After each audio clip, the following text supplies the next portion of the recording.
दोस्तों अक्सर एक सवाल आप में से बहुत सारे स्टूडेंट्स हैं जो मुझसे पूछते हैं कि अगर हम बैकडेट डिग्री लेते हैं या फिर बैकडेट डिग्री ना भी लें और हम किसी भी तरह से कोई यूनिवर्सिटी से कोई कोर्स करते हैं तो जो गवर्नमेंट एजेंसीज होती है वो किस तरीके से वेरिफिकेशन करती है।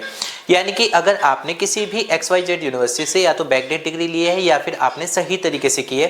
तो जो आपके डॉक्यूमेंट्स होते हैं उसकी वेरिफिकेशन एजेंसीज या गवर्नमेंट सेक्टर किस तरीके से करता है। तो आज की वीडियो में मैं आपको उसी के लिए 8 एग्जैक्ट वो पॉइंट्स बताने जा रहा हूं जिससे कि आपका प्रोसेस वो आप जान सकते हैं कि किस किस तरीके से आपकी डिग्री को मार्कशीट्स को चेक किया जाता है। हेलो दोस्तों, मेरा नाम है Shivang Sharma, online education consultant में आपका स्वागत है।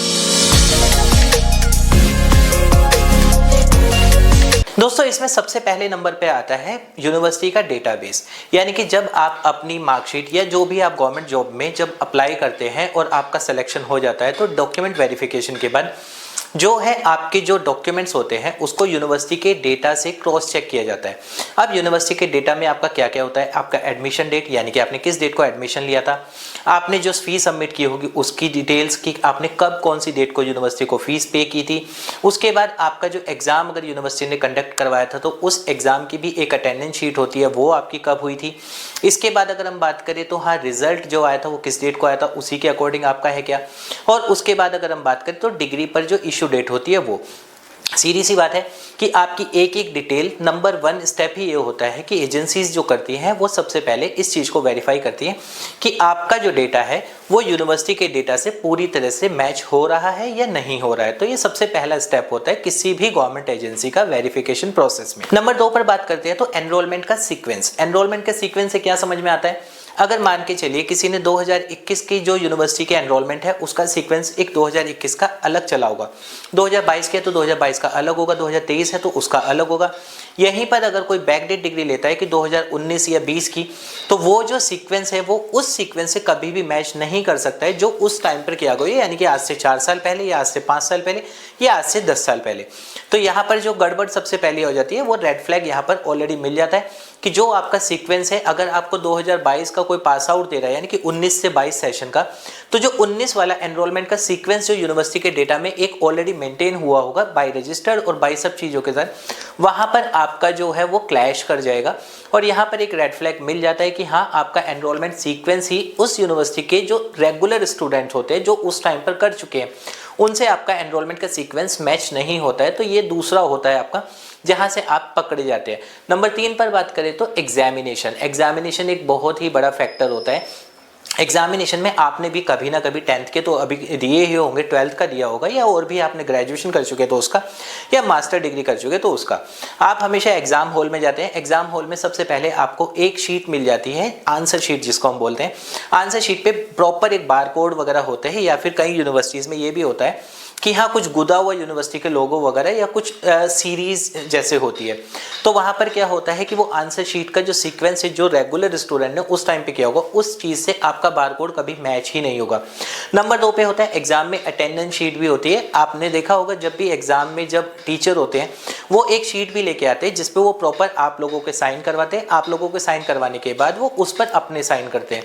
वो वहाँ पर आपका मैच नहीं होता। या फिर हो सकता है कि एग्जाम में आपका कोई रिकॉर्ड ही ना हो, यानी कि एग्जाम आपने दिए हैं या नहीं ऐसा कोई रिकॉर्ड वहां पर अवेलेबल ही नहीं है। तो ये तीसरा दिक्कत होती है जो आपको आता है। नंबर 4 पे आता है मार्कशीट का प्रिंटिंग डेट। मार्कशीट की भी प्रिंटिंग डेट जो होती है वो हर यूनिवर्सिटी की एक सीक्वेंस में चलती है, यानी कि यहाँ पर भी 3 ऑप्शंस होते हैं जो मार्कशीट के लिए प्रिंट के लिए यूनिवर्सिटी हमेशा फॉलो करती है। अब वो 3 ऑप्शन क्या क्या है,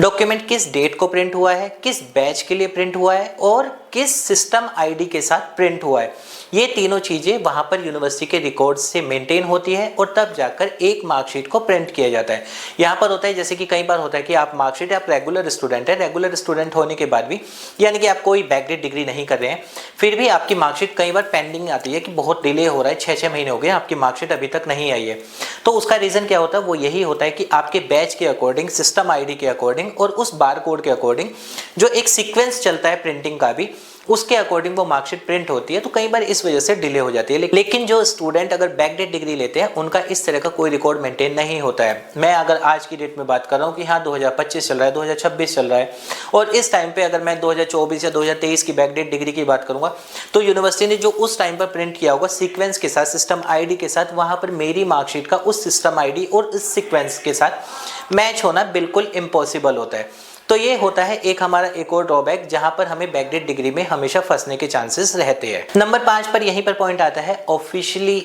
यूनिवर्सिटी की जो स्टैंप होती है या फिर सिग्नेचर। अब देखिए दोस्तों, सीधी सी बात है, अगर हम अभी गवर्नमेंट यूनिवर्सिटी को हटा दें, वैसे तो गवर्नमेंट हो या प्राइवेट, हर यूनिवर्सिटी में रजिस्ट्रार के एक सिग्नेचर होते हैं जो हर मार्कशीट पर आते ही आते हैं। अब मान के चलिए कि इनकी भी एक होती है कि कोई रिटायर हो चुका है या फिर किसी ने जॉब छोड़ दी है, तो अगर 2022 में वो रजिस्ट्रार थे तो उस टाइम पर उन्होंने मार्कशीट पर सिग्नेचर किए होंगे। लेकिन अगर आज की डेट में कोई 2022 की मार्कशीट की बात करें तो वो क्या वो सिग्नेचर वही होंगे रजिस्ट्रार के जो 2022 वाली मार्कशीट पे उन्होंने किए थे? बिल्कुल भी नहीं होंगे। यहाँ पर क्या दिक्कत आती है, आपको एक और रेड फ्लैग मिल जाता है कि हाँ उस सीक्वेंस की, उस मार्कशीट का, उस सेशन का जितने भी स्टूडेंट थे उन सब की मार्कशीट पे एक ही रजिस्ट्रार के साइन है। बट अगर हम अगले साल या उससे अगले साल बैकडेट डिग्री में जा रहे हैं तो वहाँ पर वो रजिस्ट्रार के सिग्नेचर होना तो इम्पॉसिबल होगा अगर वो चेंज हो चुके हैं। और रजिस्ट्रार चेंज होना बहुत ही कॉमन सी चीज़ है यूनिवर्सिटीज़ में कि ये चेंज होते रहते हैं। ऐसा कुछ भी फिक्स नहीं होता है कि हाँ सेम रजिस्ट्रार 10 साल, 15 साल, 20 साल, 50 साल तक एक ही यूनिवर्सिटी में है। कोई अगर गवर्नमेंट यूनिवर्सिटी की भी बात करें तो वो रिटायर भी होंगे कभी ना कभी, तो तब भी उनकी जगह कोई दूसरा आएगा, तब भी यहाँ पर एक रेड फ्लैग हमारे पास होता ही होता है कि अगर किसी भी यूनिवर्सिटी का 2022 की कोई मार्कशीट है, मान के चलिए एक एग्जांपल लेते हैं, 10,000 मार्कशीट, 10,000 स्टूडेंट्स एनरोल हुए थे, 10,000 मार्कशीट प्रिंट हुई थी, तो 10 की 10,000 मार्कशीट पर जो रजिस्ट्रार के सिग्नेचर होंगे वो सेम होंगे। अगर किसी मार्कशीट पर रजिस्ट्रार के सिग्नेचर सेम नहीं होते हैं, वो भी उस सेशन पर्टिकुलर उस ईयर में, तो यहाँ पर भी आप लोगों का एक रेड फ्लैग हो जाता है, जहाँ से आप लोगों को एजेंसी आराम से पकड़ पाती है कि हाँ ये स्टूडेंट थोड़ा सा गड़बड़ है, फिर उनकी मार्कशीट की और ज्यादा जांच होती है। नंबर 6 पे आता है डिजी लॉकर या नेट में आपकी इंफॉर्मेशन अवेलेबल होना। अब देखिए वैसे तो यह है प्राइवेट यूनिवर्सिटीज़ की बात करें तो अभी तक तो बहुत सारी ऐसी यूनिवर्सिटी थी जहां पर यह था कि डिजी लॉकर में रिकॉर्ड नहीं होता था, लेकिन हाँ गवर्नमेंट यूनिवर्सिटी में तो बात करें सभी का होता है। तो प्राइवेट यूनिवर्सिटी में भी अब धीरे धीरे आना स्टार्ट हो चुका है और नेट में भी इनका जो रिकॉर्ड होता है स्टूडेंट को वो देना होता है, तो वो भी अवेलेबल होता है। अब यहाँ पर अगर कोई यूनिवर्सिटी है जिसका हमेशा से डिजी लॉकर पर रिकॉर्ड आता था, अब 2018-2019 में किसी स्टूडेंट ने कोई भी कोर्स किया है, 2021 में किया है, उनका उसी साल का 2021 का, 2019 का, 2018 का रिकॉर्ड अपडेट है। यहाँ पर क्या होता है, कुछ बोलते हैं कि हाँ हम आपको किसी भी फलानी यूनिवर्सिटी से कोई कोर्स करवा देंगे और उसके बाद क्या होगा कि आपका रिकॉर्ड डिजी लॉकर में भी आएगा। अब दोस्तों एक चीज़ बताइए, कोई स्टूडेंट अगर 2020 में अपना कोई ग्रेजुएशन पास कर चुका है और उसका डिजी लॉकर पे रिकॉर्ड आ रहा है 2025 में, यहाँ पर भी गड़बड़ होगी, 100% वो पकड़ा जाता है। जी सीधी सी बात है,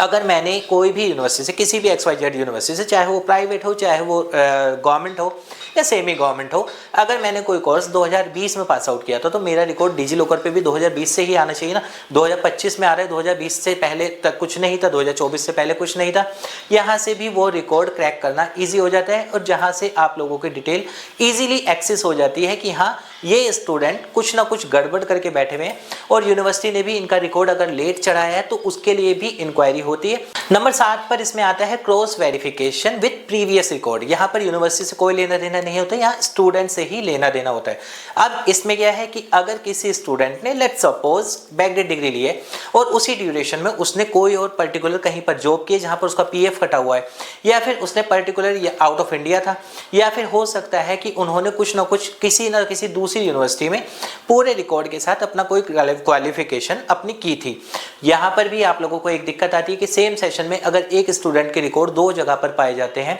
तो उन स्टूडेंट्स के अगेंस्ट भी एक्शन लिया जाता है, क्योंकि ऐसा होना पॉसिबल ही नहीं है। अगर मैं रेगुलर की बात करूं कि एक ही स्टूडेंट, एक तो यूनिवर्सिटी जो दिल्ली की है वहां पर भी पढ़ रहा है और दूसरी यूनिवर्सिटी है हिमाचल की या फिर उत्तराखंड की या फिर छत्तीसगढ़ की या फिर राजस्थान की, कि वहां पर भी वो एनरोल है, तो एक साथ आप 2 रेगुलर कोर्स इतनी दूर पर नहीं कर सकते हैं, यहाँ से भी आपकी डिटेल्स को वेरीफाई करना ईजी हो जाता है। और लास्ट हम बात करें तो आरटीआई, यानी कि नंबर 8 पॉइंट जो है वो तो है RTI, right to information act, सबको पता है सेक्शन 19(1) ए में इसका आता है कि राइट टू इन्फॉर्मेशन का, जिसमें कि क्या है कि अगर किसी भी स्टूडेंट को, जैसे कि हम भी हैं, आप भी किसी यूनिवर्सिटी से अगर XYZ आप बैकडेट डिग्री या फिर कुछ भी लेते हैं, आप सोचते हैं कि अगर हमने आरटीआई लगवा लिया, आरटीआई का जवाब आ गया तो हमारी चीज़ें बिल्कुल ओके होती है। लेकिन दिक्कत क्या आती है, आरटीआई का रिस्पॉन्स यूनिवर्सिटी आपको नहीं देती है, और आपको रिप्लाई जनरली अगर हम बात करें 90% तो ये आ जाता है, आप यूनिवर्सिटी आइए, यूनिवर्सिटी का वेरिफिकेशन प्रोसेस फॉलो कीजिए तो हम आपको वेरीफाई कर देंगे। जबकि अगर गवर्नमेंट की तरफ से ये आरटीआई जाती है तो उनको रिप्लाई करना कंपलसरी होता है, यूनिवर्सिटी उसका रिप्लाई करेगी ही करेगी। और आरटीआई में यहाँ पर गवर्नमेंट एजेंसी सिर्फ ये नहीं मांगती है कि आपकी जो मार्कशीट है उसकी फोटोकॉपी लगा दी और सिर्फ ये पूछा कि ये बता दीजिए अवेलेबल है या नहीं, वहाँ पर आपकी सारी चीज़ें वो मांग सकती है, यानी कि स्टूडेंट की कितनी अटेंडेंस थी हमें ये भी चाहिए, स्टूडेंट ने एग्जाम कब दिया था हमें वो भी चाहिए, स्टूडेंट ने अगर एग्जाम दिया था तो एग्जाम के लिए जो आंसर शीट थी हमें वो भी चाहिए। कोई भी रिकॉर्ड यूनिवर्सिटी से गवर्नमेंट मांग सकती है और वो गवर्नमेंट को देना कंपलसरी होता है किसी भी प्राइवेट यूनिवर्सिटी के लिए। ऐसा नहीं है जैसे वो स्टूडेंट को बोलते हैं कि आइए हमारे पास और वेरीफाई करवाइए, ऐसा ही वो गवर्नमेंट को भी रिप्लाई कर देंगे। यहाँ पर सीधा सा है कि उनको आंसर करना ही करना होगा। और यहाँ पर अगर कोई यूनिवर्सिटी किसी स्टूडेंट का रिकॉर्ड में कुछ भी गड़बड़ बताती है या कुछ अपडेट या कुछ उनकी डिटेल्स नहीं दे पाती है तो वहाँ पर भी उनको ज्वाइनिंग से रोक दिया जाता है और उनके अगेंस्ट जो भी लीगल एक्शन होता है वो लिया जाता है। तो दोस्तों, अगर पूरी वीडियो का कंक्लूजन की बात करें तो बैकडेट डिग्री लेना एक तरह से अपने ही करियर की सुसाइड करना आप मान सकते हैं। और इसके साथ साथ ये भी है, बैकडेट डिग्री लेना तो बिल्कुल ही एक है कि कुछ लोग बोलते हैं कि हम बैकडेट डिग्री ले रहे हैं गवर्नमेंट जॉब के लिए, गवर्नमेंट जॉब में तो भूल जाइए कि आप इसको लगा भी सकते हैं। अच्छा ऑप्शन तो आप लोगों के लिए रहता है कि आपकी एज कुछ भी हो, यूजीसी ने ऐसा कोई नोटिफिकेशन नहीं डाला कि मैं 40 साल का हूँ, मैं 50 साल का हूँ तो मैं अपनी एजुकेशन आगे कंटिन्यू नहीं कर सकता हूँ। आपकी एज कुछ भी हो, आप डिस्टेंस एजुकेशन से रेगुलर से कोई भी कोर्स अपना कर सकते हैं और कोर्स करने के बाद आगे जाकर अपना करियर को फिर से आप अपना स्टार्ट कर सकते हैं। कई बार होता है, मैं मानता हूँ उस चीज़ को कि हाँ, स्टूडेंट बोलते हैं कि मेरा 2 साल का गैप आ गया, 3 साल का गैप आ गया, 5 साल का गैप आ गया, तो आगे जाकर मुझे जब मैं अगर ये कोर्स कर भी लूँ तो भी मुझे आगे जाकर कोई ना कोई दिक्कत आएगी, बट इतनी भी ज़्यादा दिक्कत नहीं आती जितनी बैकडेट डिग्री लेने से आती है। तो दोस्तों, सीधी सी बात है कि अगर आप अपना कोई भी कोर्स करना चाहते हैं, लेट्स सपोज 12th आपने कर लिया 2015 में, 10 साल हो चुके हैं, 2025 चल रहा है, 2026 आ जाएगा, आपका कोई गैप रुक चुका है, कुछ भी है, आप अभी भी अपनी एजुकेशन को आगे कंटिन्यू कर सकते हैं। और अगर आपको यही चाहिए कि किस तरीके से कर सकते हैं, कैसे कर सकते हैं, नीचे एक नंबर चल रहा है, आप उस नंबर पर भी कॉल कर सकते हैं। हम आपको पूरा फ्री काउंसलिंग होती है, आपको कोई चार्ज नहीं देना होता है और आपको सारी चीज़ें हम डिटेल में भी बताते हैं कि किस तरीके से आप अपना करियर फिर से कंटिन्यू कर सकते हैं या एजुकेशन जर्नी जो कि आपकी स्टॉप हो चुकी थी उसको फिर से कैसे कंटिन्यू कर सकते हैं। तो दोस्तों, ये था ओवरऑल कि किस तरीके से आपके डॉक्यूमेंट्स की वेरिफिकेशन की जाती है। उम्मीद करूंगा आपको वीडियो पसंद आई होगी। अभी भी अगर आपकी कोई क्वेरी है आप हमें कमेंट कर सकते हैं, हम उसका रिप्लाई आपको कर देंगे।